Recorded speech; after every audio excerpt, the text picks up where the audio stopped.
Trail Guide, 6th edition. Chapter 6 is the pelvis and the thigh. This is a big chapter, so please don't forget that you can pause and get the highlighter going, or pause and come back to it later, because again, it's a very large chapter. I am going to start right in with the bones, and then we'll look at the other structures and then the muscles.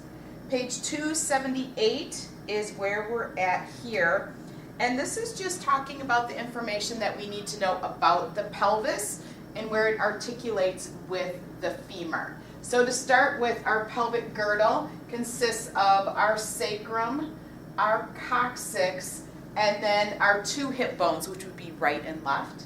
And here on the right hand side is your hip. The hip consists of three smaller bones: the ilium, the pubis, and the ischium. So it's an area that covers the rest of the pelvic girdle. Sacrum and coccyx are also covered in the chapter about the vertebral column, because technically they are in both, and it does tell us that next.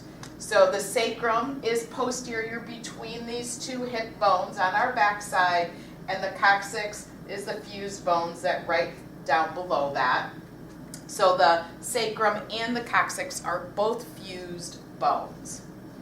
The femur is the longest, heaviest, and strongest bone in the body, and we'll look at that on a separate page. What I want us to focus on this page is that the femur articulates or comes into the hip to form this coaxial or hip joint.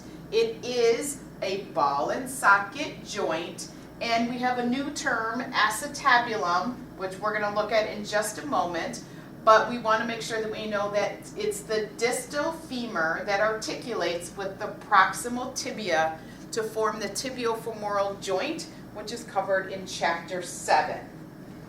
The right hand view on page 278 is showing us this acetabulum. It's where three bones come together, so that hip is coming together in this area, and the head of the femur is focused right in there.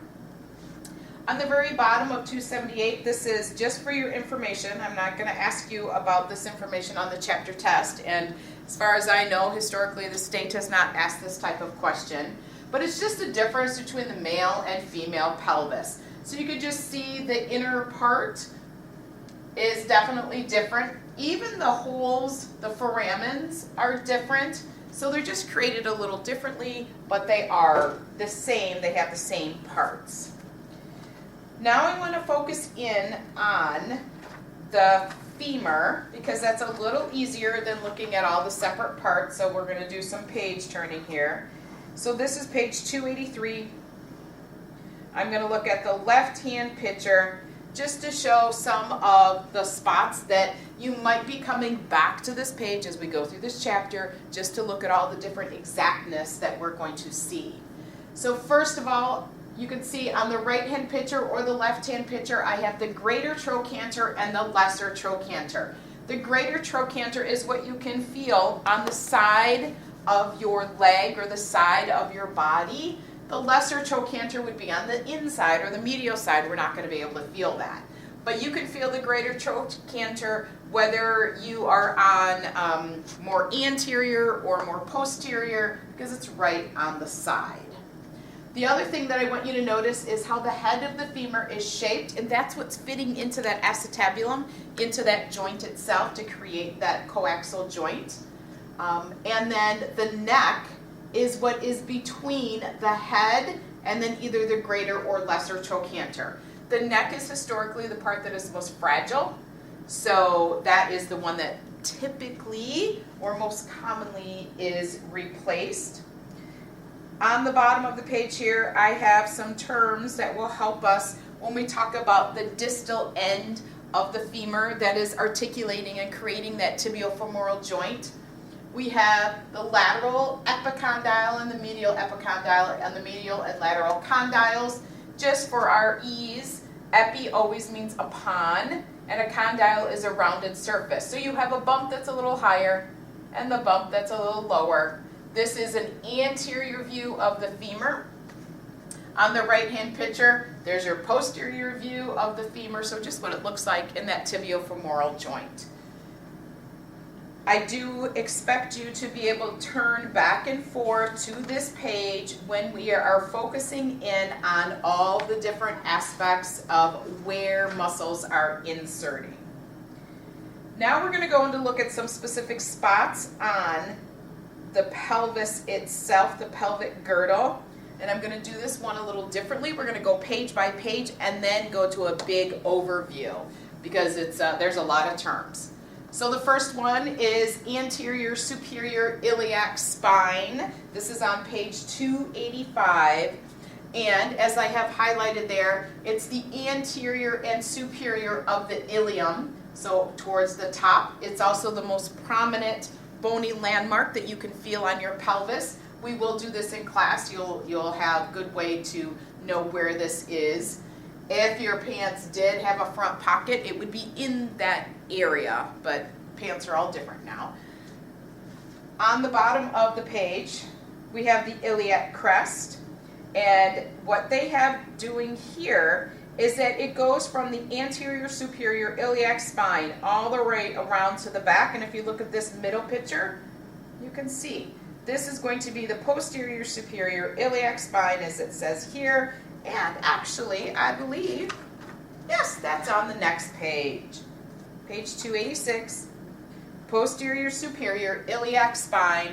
So our iliac crest goes from the anterior portion on the anterior side of our pelvis to the posterior portion, which is the posterior superior iliac spine. I do have circled there that sometimes people will have two dimples. Do not rely on that as an identification. Always use your palpation skill. On the right-hand side, we have the pubic crest located directly inferior to the navel. Those are terms that we will practice during our hands-on lab time because it is important that you be able to communicate with your client should you need them to cover their pubic crest in order for you to palpate the adductor area, which is a group of muscles that we're going to cover in this chapter.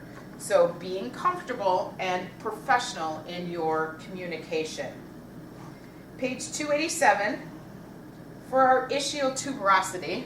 So these are your sit bones, but we're talking about the very bottom point. A tuberosity is the very bony part on the very bottom, but it's the entire ischial bone going back to the hip. So it is on the most inferior aspect of the pelvis at the level of the gluteal fold. We'll look at the picture of that, but basically the gluteal fold is where your glutes and your hamstrings come together, or where your back pocket would sit. You could say that as well. The greater trochanter of the femur, we looked at that on that femur, and the picture right below this paragraph is showing how you could identify this large superficial mass on the side of your hip simply by rotating your leg medially and laterally to make that happen. On page 288, we're going to look at the anterior inferior iliac spine. Notice right above we have the ASIS, anterior superior iliac spine. So this is going to be below that. It is inferior and medial to the ASIS. We will do this during our lab time. It's a little lower, a little in, and that is going to be important for muscle insertion. On page 289, we're going to focus in on the iliac fossa. So we've defined the iliac crest going from the anterior superior iliac spine to the posterior superior iliac spine. So this is what lays between that. It's the iliac fossa. Fossa is a shallow depression, so it's on the medial surface of the ilium, one of the hip bones, and it's going to attach this entire muscle there, which is called iliacus. So that might be something that you want to highlight when we talk about that muscle. It might be easier to look at this view instead of the one where they have the muscle itself. A little easier is the sacrum. So this is page 290. The sacrum is a large triangle bone, as it says. We pretty much all know where that is, and it's at the very inferior end of our vertebral column. It is located between the right and left hip. It's made up of 4 or 5 vertebrae that are now fused together. And what you need to know about the sacrum is that we have the medial part, or the middle, and then we need to be able to locate the edge of the sacrum because it's going to be an attachment site for gluteus maximus, which most of the time we will be accessing on clients. So being comfortable palpating those lateral edges are going to be very important. Right below the sacrum, we have the coccyx on page 291. So it's just showing the little coccyx here. It also is fused bones, 3 or 4 bones that are now fused together. And you would describe this as being at the top of the gluteal cleft, and it attaches to the end of the sacrum. You could say the inferior end, and that's how you would describe it. The cleft is the difference between your right and left gluteus maximus, or gluteal area. So the cleft is in between, the fold is at the bottom. On the right-hand page of 291, we have the sacroiliac joint, the junction between the sacrum and the ilium. It tells you what it is, so it's pretty easy. There is several things that you need to know about this. Most importantly, I want you to review the joints on page 34, so in the very beginning of the trail guide, because of what I have written here on the bottom. So in this magnified view, we can see that it's just where these 2 bones are coming together. That makes up our sacroiliac joint. Now this is according to all of the medical textbooks that I can find. I know this is a great debate. I've got into several discussions with many different peers, physical therapists, chiropractors. Everybody has their own version of this, so I'm taking this directly out of several medical texts. The anterior portion of the sacroiliac joint is movable. It's a diarthritic, again, go back to page 34, but that's on the anterior surface of where these 2 points are coming together. The posterior is immovable because of all the ligaments that are holding it together. Now I know that a ligament can be severed, it can have damage to it, but this is just an overview. I'm not going to ask you this on your chapter test. It's just something that I want you to be aware of, because people will tell you that their SI joint is out of whack, and then eventually maybe you will find out with that client what is actually happening. Could be other muscles that are causing some compensation. Page 292, I just want to define on the femur this gluteal tuberosity. So this is on the posterior femur, and this is going to be the line where probably the glutes are going to attach.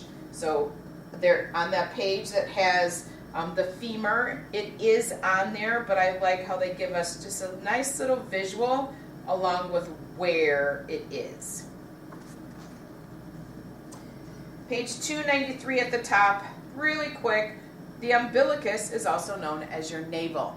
If you need to document, you would use the term umbilicus, not belly button. You could use navel, more appropriate to use umbilicus.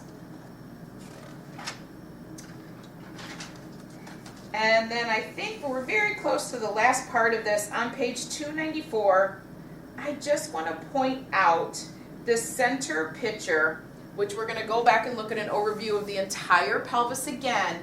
But I just want you to notice how all of these little cutaway muscles are. That is part of the superior ramus, the inferior ramus, the ramus of the ischium. Not important that you remember all of those little terms, but you do need to know that the adductor muscles are all attached right around in this area. So when we talk about that muscle, you might want to come back to this page for a little better view, just to see how it all comes together. So that is an overview of that's the specific points so that we can now go back in the book and look at an overview, which will make a little bit more sense, I think. So we're going to page 279, and let's look at the top. So we went through the book, all those pages, and we looked at all of these separate areas. You have your umbilicus, your iliac crest. Now we see the iliac fossa being that shallow depression. That's where that one muscle is going to lay. Our anterior and superior and inferior iliac spine. Here is where the hip bone comes together. That area is called the pubic tubercle. It's got some cartilage right in the middle there, connective tissue. And then you can see that superior ramus, that last part that we were just looking at. This is where the adductor muscles are. But we have some other terms on the bottom picture that I want to make sure that you keep in mind. We have the foramen, obturator foramen. So this is the hole in the pelvis. Again, male and female have the same. This is where your arteries, nerves, veins are going to be innervating through to go down and feed our lower extremity or our appendage down on the bottom. I also have marked here the ischial tuberosity. This is that exact point of your sit bone on the very bottom. But don't forget, this is your entire ischium, the whole area. And then when you look at these other spots, we've talked about the majority of these. There's a couple that we didn't talk about, and that's okay, because they're not as prominent as some of the other ones. So I just want to make sure that you have especially these, and you can identify all of these areas.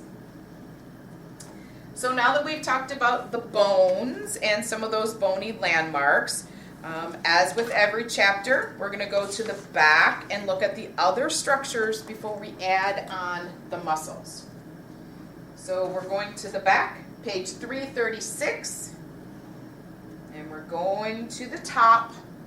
We're going to talk about all of the things that pass through this femoral triangle. So you can see on the left, here's what makes it up. Sartorius is one of the muscles we're going to talk about.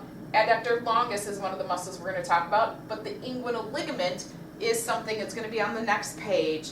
But what I want you to know about this femoral triangle, on the right-hand side, we can see more of what is happening. It has the femoral nerve, artery, and vein, because again, we got to feed down to the bottom of our legs so we can have blood flow and have communication.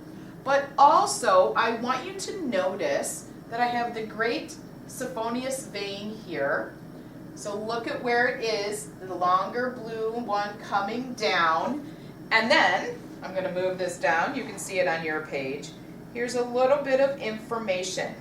It does say on this it is commonly used for coronary bypass surgery, but many other surgeries, especially ones that are up towards our heart, or even for ones that are down maybe to help have more blood flow down to our lower extremities. So you need to know where that great Siphoneus vein is, because if someone tells you that they had some sort of procedure or surgery and they went through my leg or my groin area, you need to know that this is what it was called, because look at everything else that is there. And then in order to get to that, they might have had to move some muscles out of the way.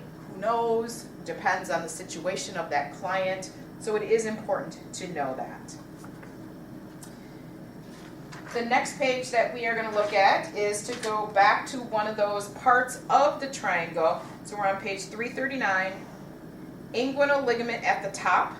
I just want you to know that yes, it's a ligament, and we'll talk about that again here shortly, but it's that superficial band that is going from the pubic tubercle area out to the ASIS, and it is that superior border of that femoral triangle that we just talked about. If you have had the abdominal muscle chapter, then you would know that this is already there. Just a little bit of information still about that femoral nerve, artery, and vein. It's called the neurovascular bundle that runs through that femoral triangle. So we looked at the entire thing, and here's the little verbiage describing that neurovascular bundle. On the top of page 340, something else that could be within that femoral triangle is our inguinal lymph nodes. This is just where some of them are located. It says we can have 8 to 10. Could be different on a certain person. It could be a difference between male and female. We're all the same, but we're all different. So you just need to know that. And yes, you might be palpating in this area due to the muscles that we're going to talk about in this chapter. The other things on the bottom of that page and the top of page 341 are talking about some specific ligaments. Good to know that we have a lot of ligaments that are holding our pelvis together, but we're not going to focus in on those. We'll look at some other pictures in just a moment. Instead, I want to talk about and look at the sciatic nerve. So you can see the bottom of the page where it is showing how the sciatic nerve lays. We want to remember that the sciatic nerve comes out of the sacrum and it goes into a sciatic notch, and we are going to take a little backtrack and look at that. So if you look at this picture, you can sort of kind of see what I'm talking about here, but really 280 is where we need to go. So we'll all turn the page, go back to 280 because it's a way better view. The bottom of page 280, right hand side, greater sciatic notch, and I've referred to page 341 that we were just on. So it's this lovely, perfectly made for your body notch in your pelvic girdle where the sciatic nerve is going to lay after it comes out of the sacrum, because this is what's getting your lower extremity to do whatever it needs to do. So it's a perfect little area. And notice how it looks. This is why we call our sacrum and our coccyx like it could have been a tail historically in the past. Depends on whatever evolution, which there's still great debate about that. So most of all, just notice that little notch. Now this is a side view, a lateral view. So now let's go back to page 341 because we want to look at that information again regarding sciatic nerve. So up on the top, the largest nerve in the body, sometimes about 3/4 of an inch, so that's very big. It comes out of lumbar number 4 and through sacral number 3. So remember, the sacrum is 4 or 5 vertebrae that are fused together, but we still count them. So lumbar 4 through sacral number 3, it passes through the greater sciatic notch that we just looked at. It goes between the ischiotuberosities, your sit bones, right, the very bottom, and the greater trochanter, which is on that posterior thigh or posterior femur. Also, the sciatic nerve runs deep to piriformis, so there is considerable potential for piriformis to compress and interrupt the nerve. We are going to talk about piriformis syndrome or my sciatica problem because of this. So the last part before we add on the muscles is on the next page, the trochanteric bursa. So this is on page 342. There is other bursa. They're just showing this one particular bursa. So this is the posterior lateral aspect of the greater trochanter. So you definitely need to know where that bony landmark is located. And it's there in this particular case to reduce or help reduce that friction between the trochanter and the gluteus maximus. So we can see they've cut away gluteus maximus here. It does say that sometimes if it's inflamed or distended, we might be able to feel it, but it's there to help reduce that friction. So you would describe this as being on the lateral and anterior side of the trochanter, and it's going to help gluteus medius and minimus, and this particular one is helping maximus. So many different bursa can be located in there. Just again, always bursa is trying to reduce the friction between a bone and a muscle. So now we're going to look at just a quick overview. This chapter I'm doing a little different. I want you to turn to page 296. Yes, this would be helpful for your chapter test. But I want you to look at what I have highlighted here. After we go through all of these muscles, you're going to feel like, oh my gosh, there's a lot. That's why I want to show you this page, because it's going to help you in the end. So all muscles of the pelvis and thigh create movement at either the hip or the knee, or the coaxial or tibiofemoral joint. But notice that we have lovely groups.